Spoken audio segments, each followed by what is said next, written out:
What's going on, guys? Welcome back to another video. So as I've mentioned before, the summertime is usually a slow period for penny stocks, and as we approach the winter season, that's generally when penny stocks will start picking up.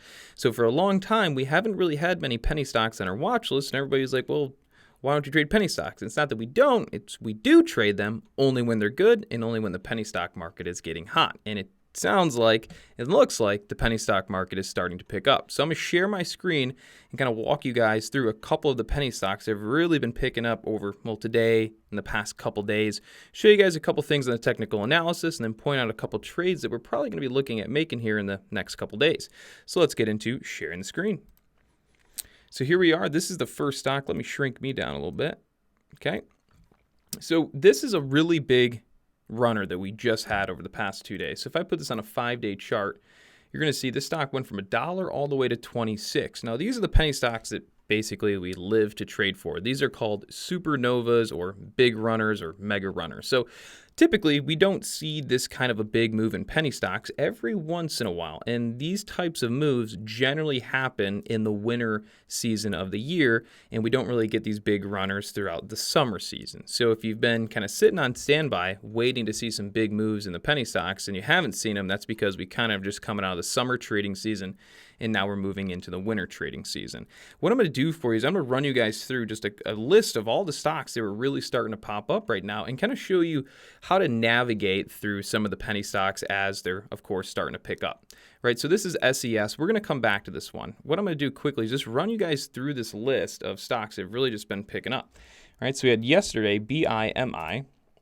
Okay, let me zoom out. There we go. This stock ran from $1.65 all the way to a high of 13. All right. Then there's another one here. Now I'm just going to run you through a couple random ones that were popping up today. ATOS kind of just spiked a little bit. WWR, this was a big runner pre-market, ended up crashing once it opened. This is kind of what I was mentioning to a lot of traders today, is that you really want to be careful with the ones that really pick up big pre-market. We'll come back and we'll touch on that. Next one on the list here is PETZ. This kind of tried a little pop today. DRAD, this one went for a little move. NVCN tried to move, and TRPX tried to move. There might be another couple other ones that ran, right? So what I'm getting at is we haven't seen this type of volatility in the penny stock market for a while. And though the last couple stocks I showed you, like TRPX and MTC, they're trying to make these moves, right? You can see this. Right, they're trying to pop up, in the middle of the day, and they're not really running. Now, not all of these penny stocks you should be trading, okay? So I'm going to point out the last couple, right? We're going to walk through these ones, all right? This is the big thing you got to pay attention to. So ATOS, right? This one kind of had a random spike. But most importantly, look at the volume. No volume, okay? Now we're going to go over to NVCN, sure. Okay? No volume. All right, TRPX, pretty much no volume. Okay. PETZ or MTC was another one. Did we just look at that one? Yeah. Anyways, no volume. So you're getting the point.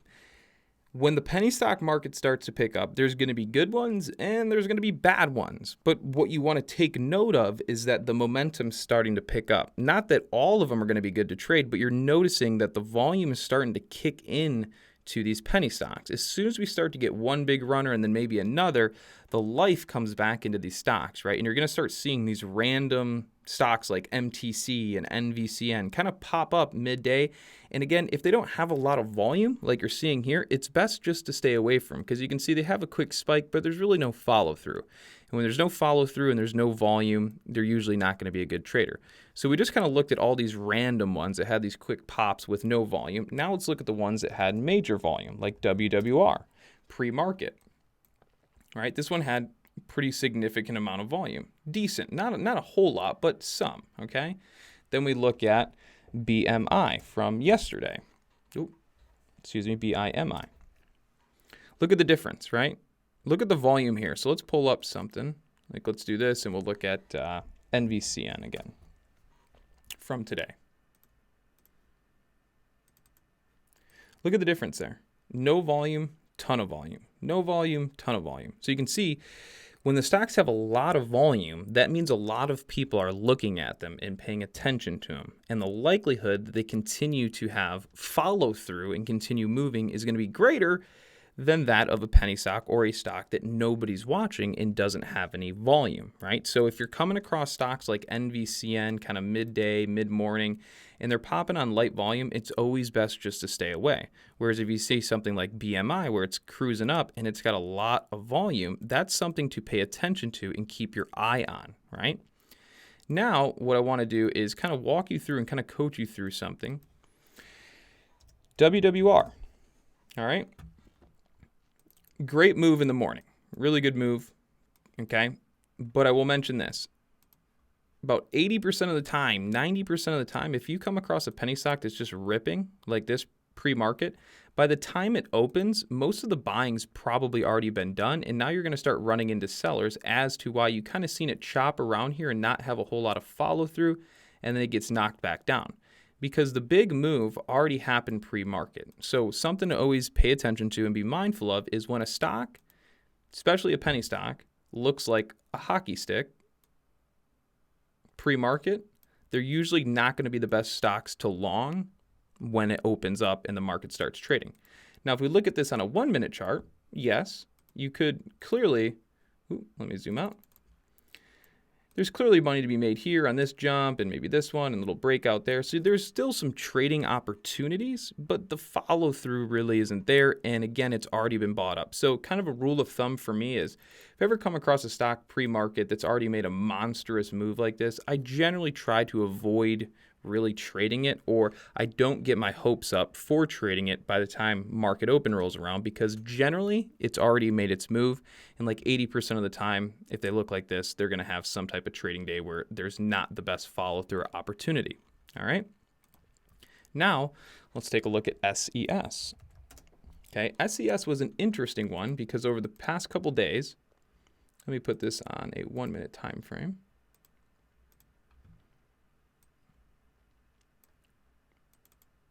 So the first day that it popped up a couple days ago, you'll see that it didn't really push up in the morning, kind of got hammered down, and then we had this big spike kind of late day. So this is really what really kick-started the run, all right? When a penny stock runs late in the day or even in the morning and it closes high and holds its highs, that usually is a better stock to be following for the next day, okay? But what I want to point out, and I want to make sure you guys understand about penny stocks, is these big moves, all right, that you're seeing in the stock and even back here on this day, these big moves don't just naturally happen because, you know, people are trying to buy them. The only way these big moves happen like this are with two players in the game. That's the long bias traders and the short bias traders. So if we have people longing and people shorting, that's when we can get these big moves. But if we don't have short sellers that are involved in the stock, then the likelihood of us getting these really big pushes, spikes, and runs is going to be far less likely. Okay, so what you have to understand again is that generally most penny stocks kind of crash, just like BMI did today, right? You see how it opened up and it came crashing down, right? Same thing with WWR, kind of opened up, came crashing down. Generally, that's what happens, right? So the mindset of most traders is to be short bias, okay? So understand that when you short something or bet on the downside, you sell shares to open your position and you buy shares back to close your position.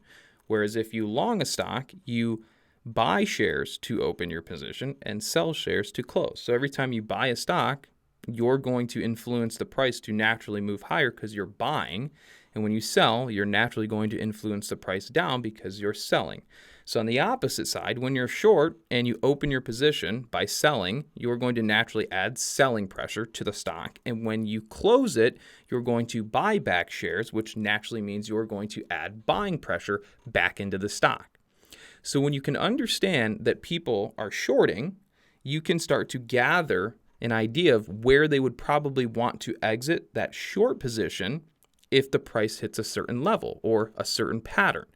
And when you can understand where the shorts are going to get squeezed, then you'll be able to better predict these big price jumps, okay?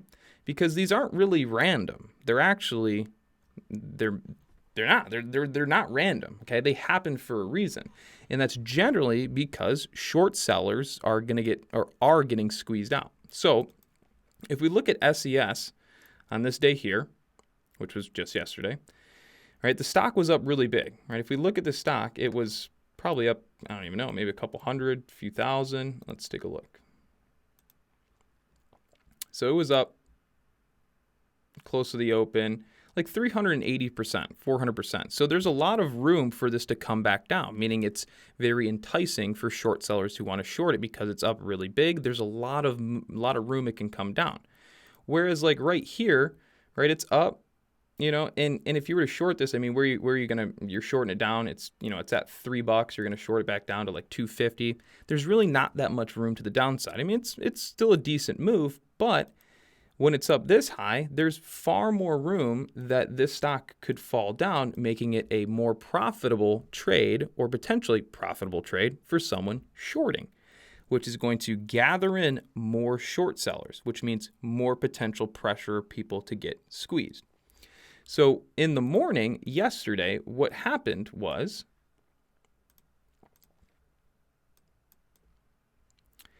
it was up 400%. We start to fall down. A lot of traders started jumping in short bias, anticipating this to kind of break down and crash on the day. So you got a bunch of people going in selling to open, betting it's going to go down. And as the stock bounces, we start to form, sort of a wedge pattern that could cause a squeeze. And this is where we're starting to change direction. So if you're a short seller anticipating this to kind of fade and trend down on the day, when it stops trending in the right direction and starts to reverse back into a long development, the short sellers will get nervous and they will get scared and they are going to cover their position. And when they cover, they're just buying back shares. So on top of all the people that are long bias getting ready to buy, to enter into a new position, you also have all the short sellers that are already currently in a position getting ready to exit. And in order to exit, they have to buy back. So they're going to start buying back shares. So if you can understand who's involved in the stock and you understand what they're probably going to do, you're starting to trade psychology, right? You're understanding that shorts are most likely going to squeeze if the stock changes direction, okay? And since the stock was up a couple 100%, you're getting a lot of people in here wanting to short. So that is why you're getting such monstrous moves on this stock, okay? Another one happened right here. So if I map this out, I can just map it out. This is a squeeze, short squeeze. That's another short squeeze followed by a long play. And this one is, again, another follow through and probably a short squeeze. Okay, so what's happening is early morning, shorts get in, they get squeezed out. Later in the day, it starts to show forms of a potential top. So more people pile in short, and then they get squeezed again, starts a big move, okay? So what you also have to understand is that this is also like a bullish pennant formation on SES. Your ideal entry, right, if you're going to try and play kind of the break, your ideal entry is going to be right here as this starts to snap, okay? And you can notice there was really no volume on this stock. I mean, some, and then it kind of dried up right there. And then all of a sudden, big volume push, and the stock starts to squeeze, okay?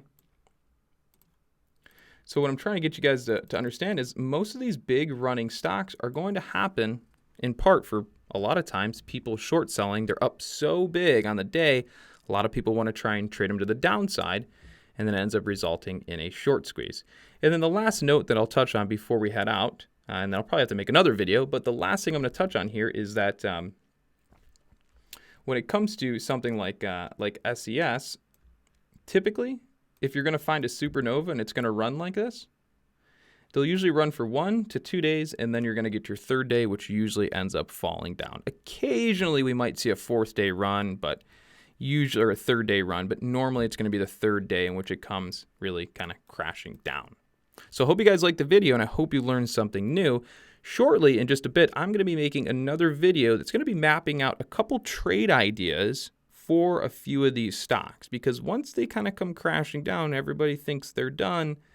but a lot of times they're not really done. So I hope you guys like the video. I hope you learned something new. And just remember that the penny stock market is picking back up. So we should have some more penny stocks on our watch list every single morning as we do our pre-market live streams. And then, of course, if you guys want to join into our private group and join me live and some of our couple of moderators and team admins during the trading day, feel free. The link will be in the description below. Take you to our website, sign up with us, and join us trading live every single day. Other than that, everybody take care, and I will have another video coming shortly.